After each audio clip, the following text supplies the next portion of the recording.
I thought I would do one of these videos because I've been watching so many people do them lately. It's like stupid things we believed as children, and oh my gosh. I was like, the second I saw like the first one of these, I was like, I got this one. I believed all sorts of stupid shit when I was little. Like, you will probably question how it's possible for a human being to be this dumb. Like, I am not even joking. Like, some of them are really common ones, but some of them are just like, what the fuck? Really? Really though? So, I mean, I most definitely have more than just what is on this list. If you want to see more of them, you just let me know. I will be happy to make more of these because, oh my god, like, really though, I just was really dumb and really gullible. So, yeah, like I said, some of these you guys probably believe too, but most of them you're probably just gonna be like, what? So, anyway, without further ado, let's get into it. So, the first one that I believed was totally that whole BS thing of if you sit too close to the TV, it'll hurt your eyes, or if you play too many video games, it's gonna mess up your eyesight and you'll have to have glasses, which has been scientifically proven to be false. By the way, like, there are actually some studies that have proven that playing a lot of video games can actually help your eyesight, depending on the circumstances. But I mean, oh my gosh, I believed that one so hard, but at the same time, I thought glasses were really cute. God only knows why. I sure don't now. Well, on other people they are, but on me, no. But, maybe I just had really shit glasses, I don't know. But, I decided, hey, let's on purpose sit, like, this close, like, to the TV, and just watch TV at, like, this level, like, all the time, and see if I can get myself glasses. I was no doubt doomed to have glasses anyway, just because nearsightedness runs in my family like frigging crazy, but nope, let's just sit real close to the TV and try and force glasses to happen. It still took me till I was like 12 to get the first pair of them, but, you know, it is what it is, So, this one's a really common one too, but like, the whole thing where if you cross your eyes, they'll get stuck that way. Oh my gosh, I believed it so hardcore to where I was terrified to even do it like a little bit because I was so scared of, what if I'm the person it happens to? What if it only takes a little bit? Like, I honestly was an anxiety case from birth, so this is not surprising. But yeah, like, to this day, like, I still, like, just the pressure that you feel in your eyes to try and do that, I always have like this moment of terror of, oh my god, is it happening? Like, just to prove it won't happen. Oh, just did it. Not stuck, but yet my brain always has that moment of, oh no! Yeah, as a little kid, I was like too scared to even try to do it. I don't think I actually crossed my eyes for the first time till I was like well into adulthood, So, similarly, just like Linda Marola and Arthur, when I was little, I thought the moon followed me, and I thought I was special for it, because I thought it was only me that the moon followed. I didn't really comprehend how the moon following you, like when you're in the car, worked. Gonna be honest, I don't 100% understand it now, but I am fully aware that it's not just me. It does it to everybody. I was just real dumb and thought that I was special. But I think that's probably why I found that character to be so endearing. From the first time I ever saw that movie, I was like, she's me! But I've actually had a lot of moments in my life where I've very much identified with that character, and not just for that reason, So this one, fair warning, is totally TMI, and I apologize, but I thought where babies came from was being pooped out, which, okay, kinda, sorta close, but no. But because of this, I mean, like, I saw depictions of it on TV, and saw all the grunting and yelling and crying and screaming that went along with it, and knew that it must be coming out of somewhere in that region, and I think my brain just put two and two together that it was being pooped out. So in my little impressionable brain, anytime I was constipated, I had this moment of flash terror of, oh no, I must be having a baby. I'm too young to be a mom. I can't have a baby. And I would just like start sobbing, like uncontrollably, and like yelling for help. And I'm pretty sure my parents thought I was a psycho for this, which probably not entirely wrong, but I obviously know babies don't come out of your butt now, but there's a good portion of my childhood that I fully thought that's where they came from. So, kind of similar to the last one, and again, TMI, I am so sorry for the grossness, but around the same age that I believed that, I also believed that if you had really bad diarrhea, I really don't know where this thought came from, but I thought if you had really bad diarrhea, that you were pooping out your intestines. I don't know why I thought this. Like, I don't know if it's just because of how painful the cramping with that is. I don't know. I don't know. Nobody ever told me this, by the way. I came up with this all on my little own. And since I have been prone to stomach issues from the time I was born, like, there has always just been something not right with my stomach, anytime that would crop up, I would be sobbing uncontrollably over that too, because I was convinced I was dying, and I never got to say goodbye to anybody, and they're just gonna find my dead corpse on the toilet in the most embarrassing way possible, and just, clearly I had really deep-seated issues even as a tiny-ass kid, so I was in, like, kindergarten, and already, like, having that one go on. I was not right in the head. Okay, so this one, I know I am definitely not alone in thinking this one, but I totally thought, like, olden times, like, in the past, like, how there's black and white pictures, I just assumed the world used to be in black and white. Like, it actually legit, just everything around you in real time was in black and white, and I don't think I ever questioned when I thought the world became in color, or why, or how, or anything. I think I 100% blame the Wizard of Oz for this, though.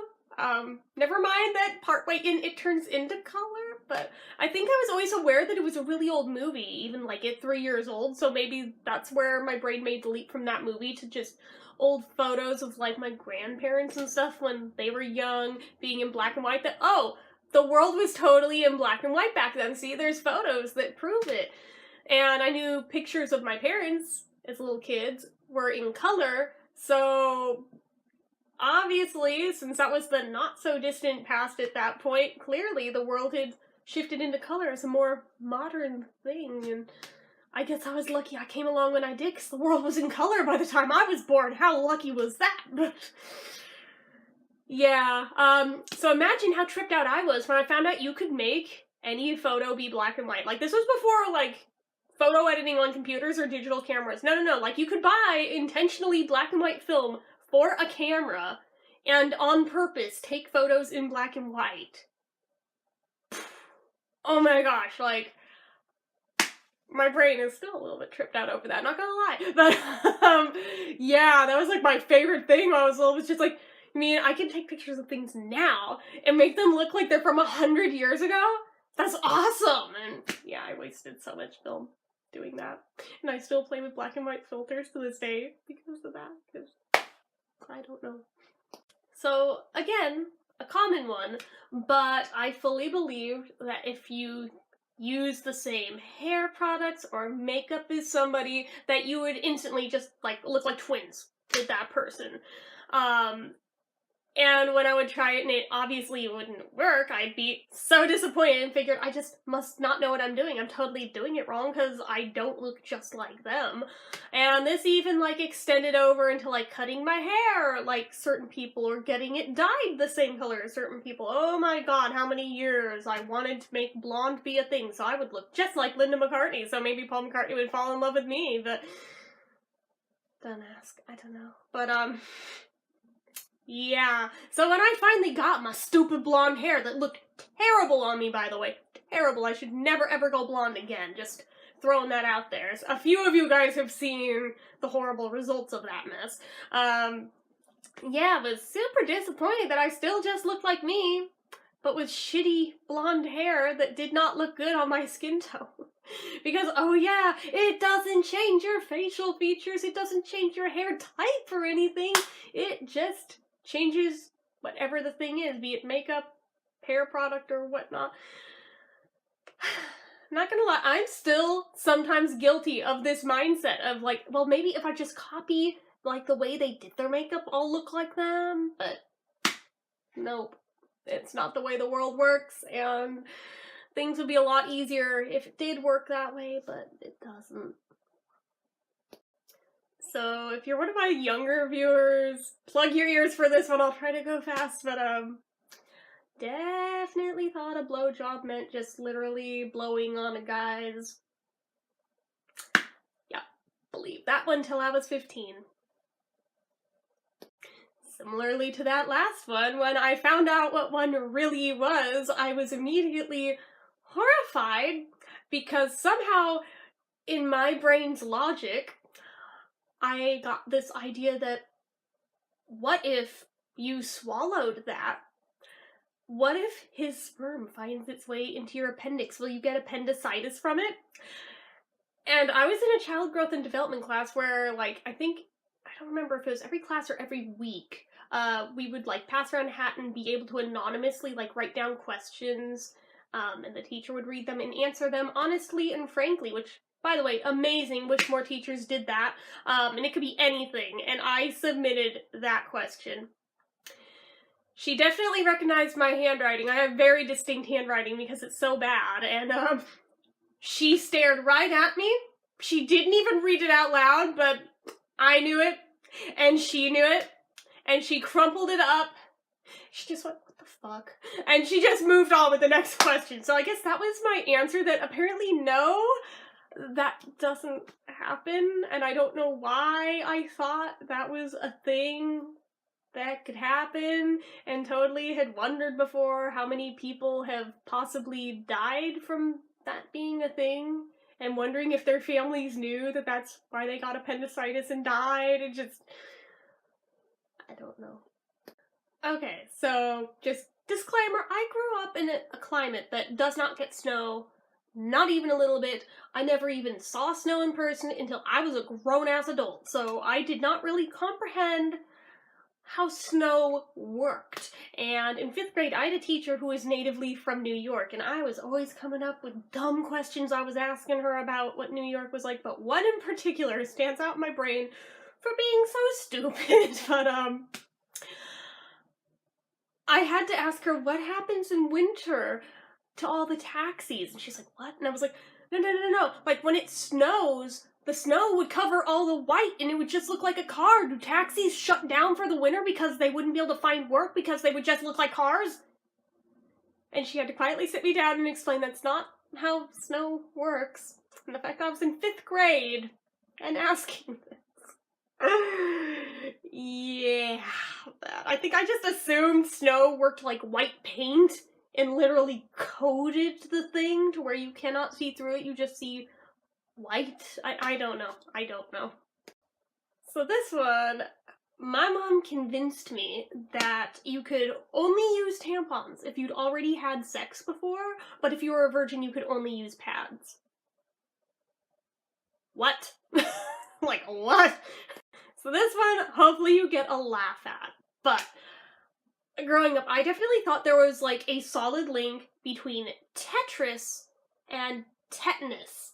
You know, like when you step on a rusty nail and you get lockjaw? Yeah, that. Now, just hear me out. This is why I thought there was a link. I assumed that the game was based off of the disease, and maybe it was something like Dr. Mario or something, and that the bacteria, the tetanus bacteria, were shaped like Tetris blocks, and this is what inspired their shape. And that as they multiplied, they basically would stack up, and when there'd eventually be too many for your body to handle, that's when you get lockjaw and die. Just, obviously, in my brain, there is no treatment for lockjaw. You just fucking die if you get that, apparently. Yeah, that is not how lockjaw works, and that is not how tetanus works, nor was that the inspiration of Tetris. And I can only assume it's just because those two words sounded similar that my brain made this link between the two. But yeah, like, I legit one time searched out what tetanus bacteria looks like on Google just to answer this question to myself. And I'm pretty sure I was an adult by this point. By the time I finally remembered that, I was like, I wonder, it probably doesn't, but maybe? I still half believed it as an adult till I went and looked this up. I just, like I said, I'm so stupidly dumb. Like, I don't even know how I'm so dumb. This one is a weirder one, and I mean, some people would probably assume it's because of the clown thing, but no, not at all. I had a phobia of Raggedy Ann dolls when I was little, like, straight up terrified of them. Like, screaming, like, unconsolably crying, bad phobia of them. I didn't originally, but my uncle, being the jerk that he is, you can guess which uncle this is, decided it would be funny to put the notion in my head that when I go to sleep at night, that Raggedy Ann doll comes to life.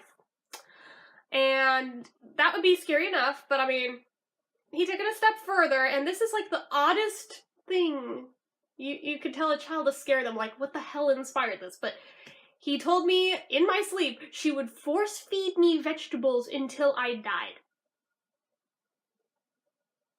I loved vegetables. I was never a picky eater with vegetables. I always loved them. Why would you tell me that? Like, what? And of course, nobody, because of how bizarre it was, nobody believed me when I told them that my uncle told me this. They're like, yeah, right, because I didn't believe a lot of things he did, but, yeah, that. And they didn't understand why I was suddenly so petrified of the damn doll. Never mind that I loved the short-lived Raggedy Ann TV cartoon series.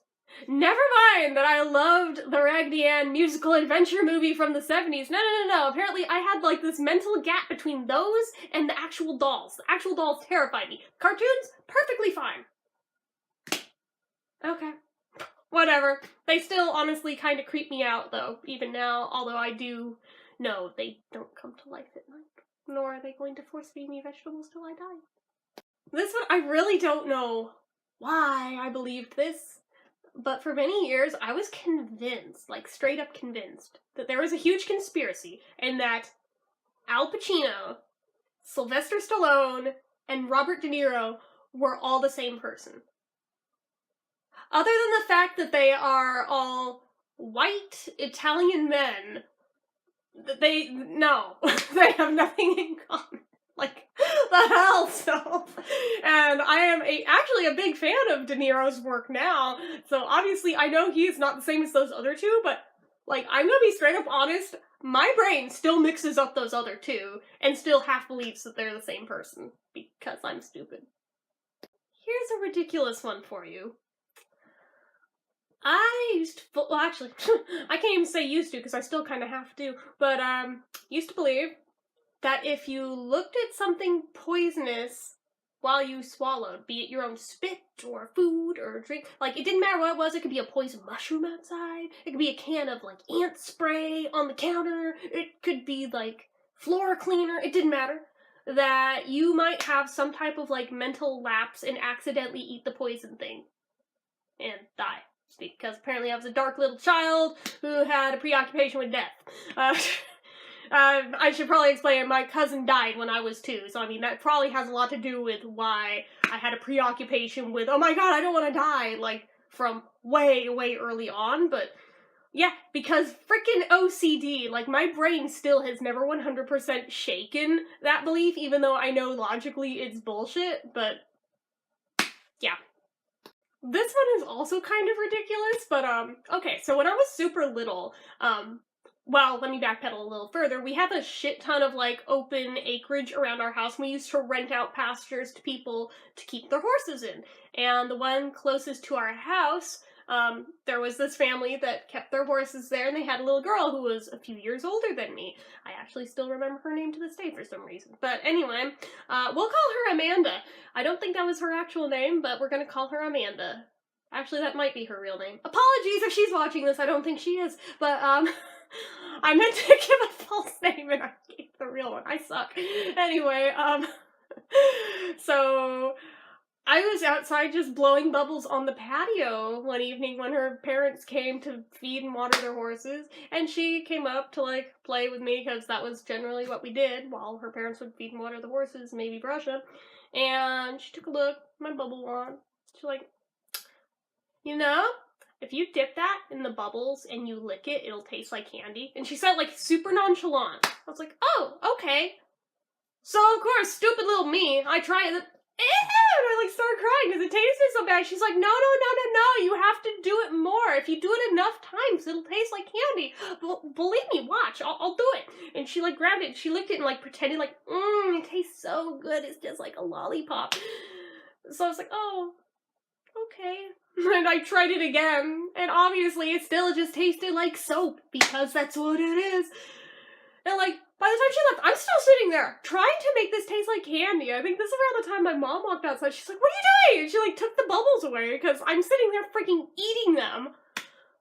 For years after that, like, if no one was looking, I would still, like, dip that wand in there and, like, taste it just to see, just in case, maybe this will be the time that it tastes like candy. To this day, like, half of my brain still wants to believe that it will eventually taste like candy. I'm definitely been known as a full-grown adult to occasionally go, just real quick, just to see, just in case if maybe it defies logic and actually works, even though I know it's not going to. Also tied to blowing bubbles, I fully believed that if you blew, like, really big bubbles, like Glinda the Good Witch from The Wizard of Oz traveled in them. So this, like, made me really happy. Until my mom one day, for some unknown freaking reason, decided to tell me, oh, does that mean when they pop, she dies? Why would you tell a 3-year-old that? So for, like, years after that, I always just, like, had this horrible lingering fear of, oh no, like, every time one would inevitably pop it, I just killed her. I just killed Glinda. I'm a murderer. And just, thanks, Mom. Freaking thanks for that one. Like, why would you tell a child that? Just, especially one that already has a preoccupation and fear of that topic anyway. Why? Why would you? I don't know. But there was, like, a good at least 5 years before I figured out that no, Glinda does not really travel in bubbles. She's not even real. But for you, I thought I was a freaking murderer every time I blew bubbles. So here's a more common one. I totally believe that whole thing that if you swallowed, like, a watermelon seed or an apple seed or whatever seed, that it would grow in your stomach. And in the case of the watermelon, I figured it would grow so big that would make your stomach burst and you would bleed out and die, because I'm me and everything apparently leads back to death with me. And I wasn't entirely wrong with the apples, though. I mean, apple seeds do contain cyanide, so I mean, you know, those, you eat enough of them, they could kill you, so. I also was stupid enough to believe the whole thing of if you swallow chewing gum, it stays in your intestines for, like, 7 years. Or, alternately, it just stays there forever. My mom kind of oscillated between the two, which should have been my first red flag that it's bullcrap, but nope, I believed it. And for some reason, felt the need to test this theory. Because we had a gumball machine, like, not like a little toy, no, we had, like, a full-grown, not full-sized gumball machine with gumballs in it. Sometimes she'd let me have some, and I was very guilty of swallowing it just because I liked the way it felt going down my throat, which is honestly really gross in hindsight, but as a little kid, for some reason, I liked it, but okay. And every time that it happened, like, she would, like, wait, and eventually after a while be like, so, spit it out, and oh, I swallowed it. Well, that's gonna be another 7 years till you poop that out. And you should walk away. And I think after a while, I started getting to, like, I must have a lot of gum in there. Like, I wonder if I'm eventually gonna start farting bubbles. Huh. So then I, like, made it my mission to swallow all the gum all the time.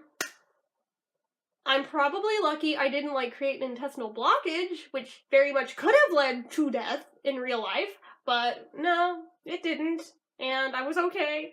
But, yeah, that was probably not my smartest move, but on the other hand, if you just do it every once in a while, I don't think it's gonna hurt you. I mean, I'm still here.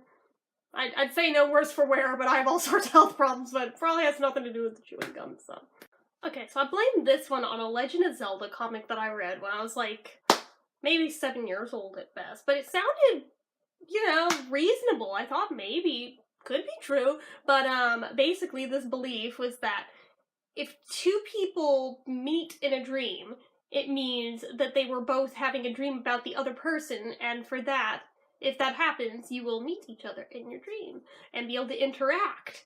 And that sounded like sound enough logic to me at like 7. And I really didn't start questioning the validity or the logistics of this until a few years later when I started having dreams about like Ringo Starr, and how exactly would he be having a dream about me to where we were meeting in dreams? Like, are my fangirl powers just that strong to where I'm that awesome, like, without even meeting me, he's totally dreaming of me, so we're interacting for real in these dreams? Spoilers, yes, he obviously loves me. So I thought, even though, never mind that I had, like, read tons of medical textbooks as a little kid because I wanted to be a doctor when I grew up, but I thought vocal cords were, like, literal strings in your throat. I think I was envisioning, like, something kind of like a tiny harp, like, sideways in your neck, and that, like, old smokers who had, like, those deep, raspy voices, maybe, like, their strings were broken or needed to be tuned, and that was what was wrong with the way that they talk. I was stupid. So, you know how people refer to French kissing sometimes as swapping spit? Yeah, guess who believed that literally spitting into somebody's mouth is how that was supposed to work? And I failed to see what is so appealing about this, and why would anybody want to do that? I was just kind of, like, mildly horrified, especially as a germaphobe. I was like, that sounds horrible. I never want to do that, ever. And, like, this followed me into high school, and, like, girls would talk about, like, making out with boys and how they French kissed. I'm thinking,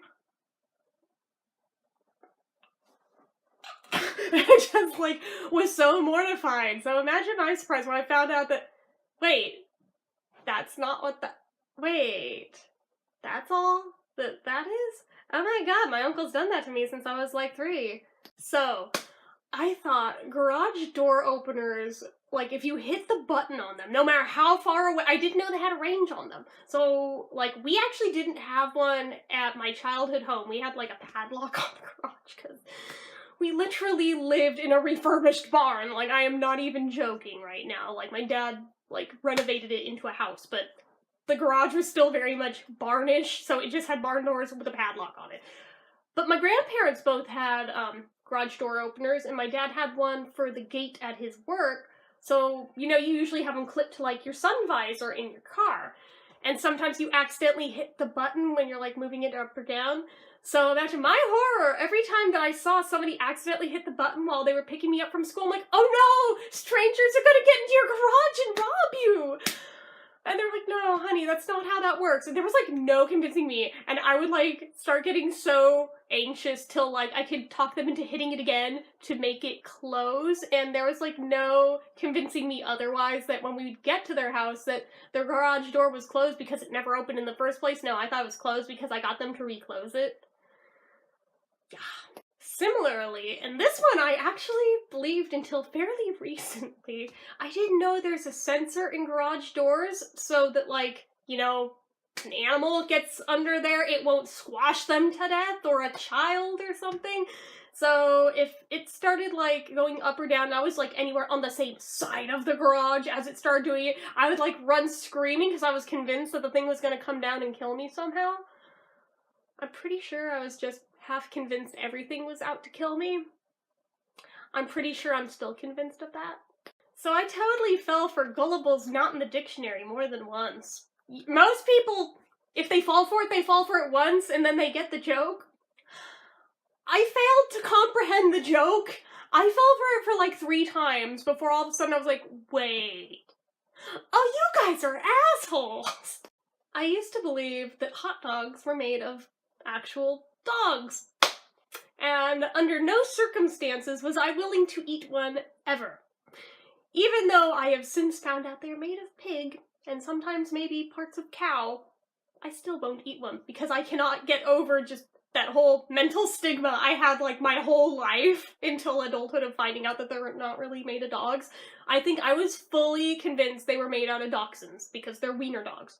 And some people call hot dogs wieners as well, so I just, you know, it made sense. It made sense. I honestly thought narwhals weren't real. I thought they were mythological creatures like unicorns and like mermaids and shit. I didn't know they were real. Like, I honestly didn't know they were a real creature that actually exists until I was 26. Like, no freaking joke. And part of my brain is still tripped out whenever I see one, because I'm just like, oh my god, if those are real, are unicorns real somewhere and just we haven't maybe discovered them? Maybe? Maybe. Definitely believe that teachers lived in schools. Never mind that one of the teachers from my elementary school literally lived down the street from us. She still lives down the street from us. No. I think that piece of logic just went over my head, and I fully believe they lived at the school. And this isn't too uncommon, but like, it was also furthered by the fact that my dad used to work on the computers at that school.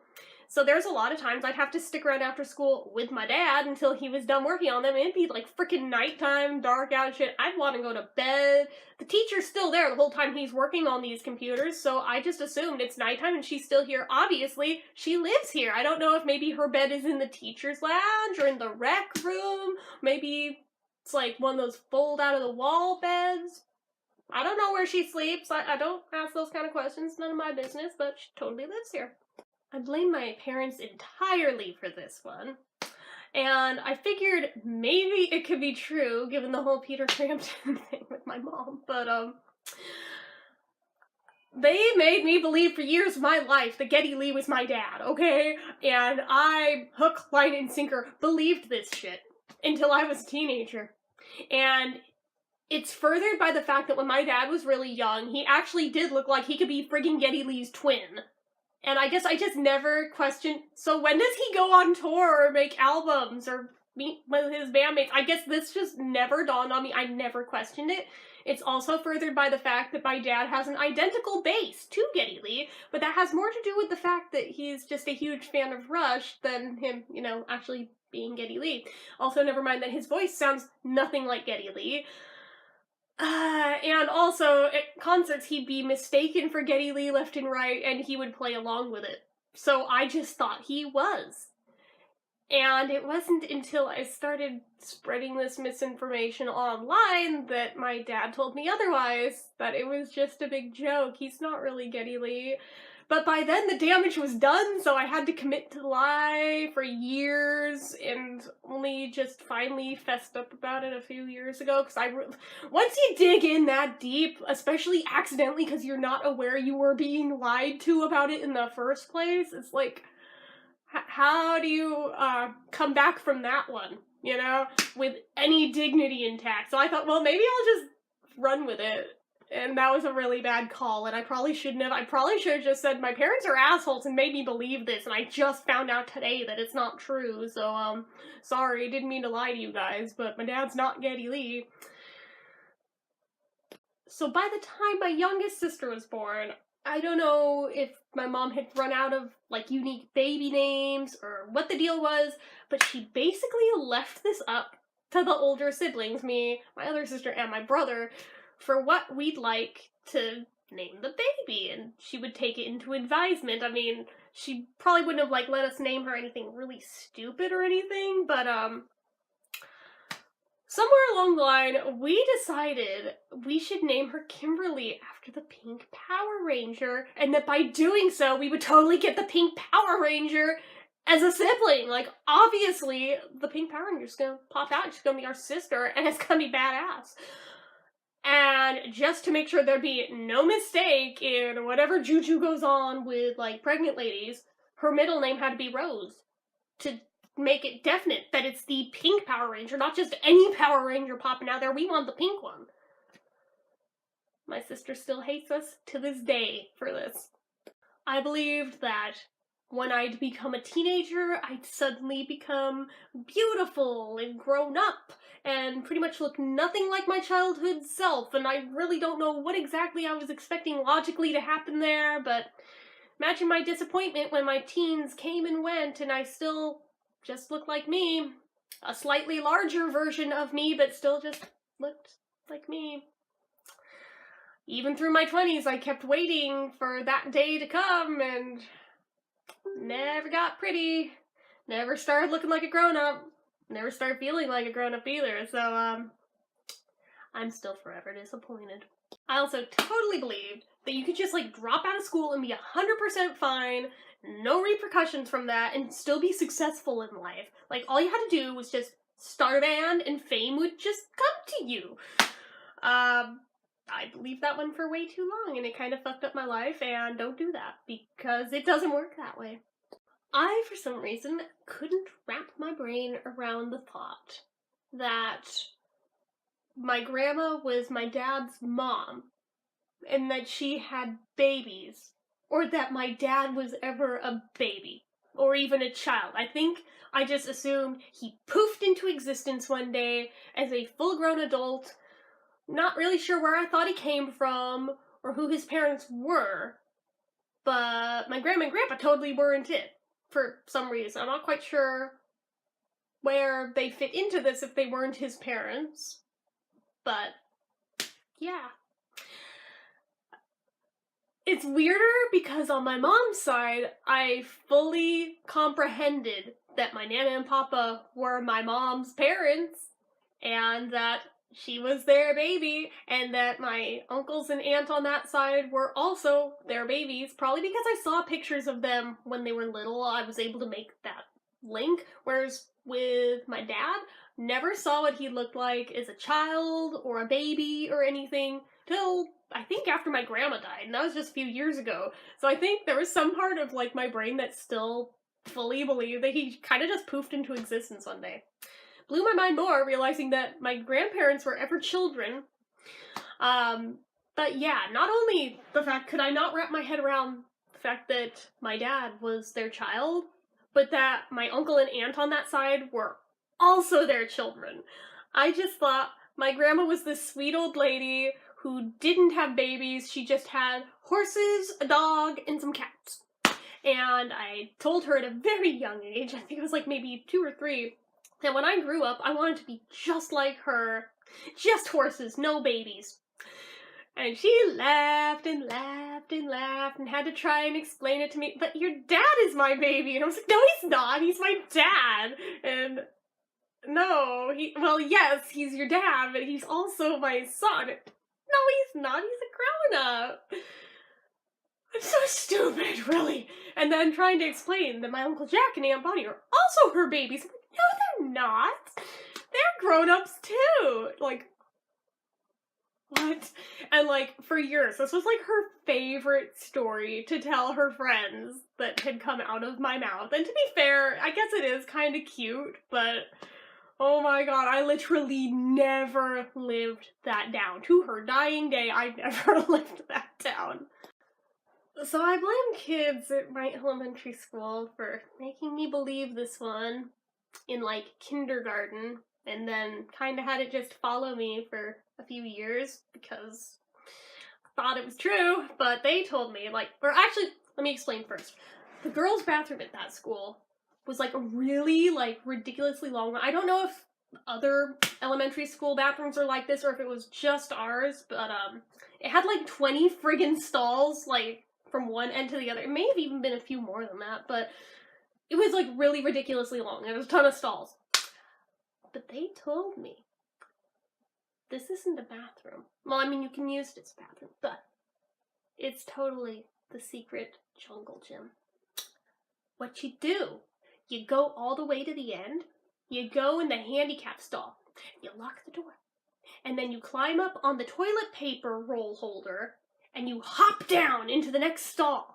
And then you lock that door, and then you shimmy under that stall into the next one, you lock that door, and you climb up on that toilet paper holder, and you jump over, and you keep going over and under and over and under, till you get all those doors locked. And it doesn't matter if somebody's in there, you do it anyway. I did this daily till, like, 3rd grade. I got sent to the office for it so many times.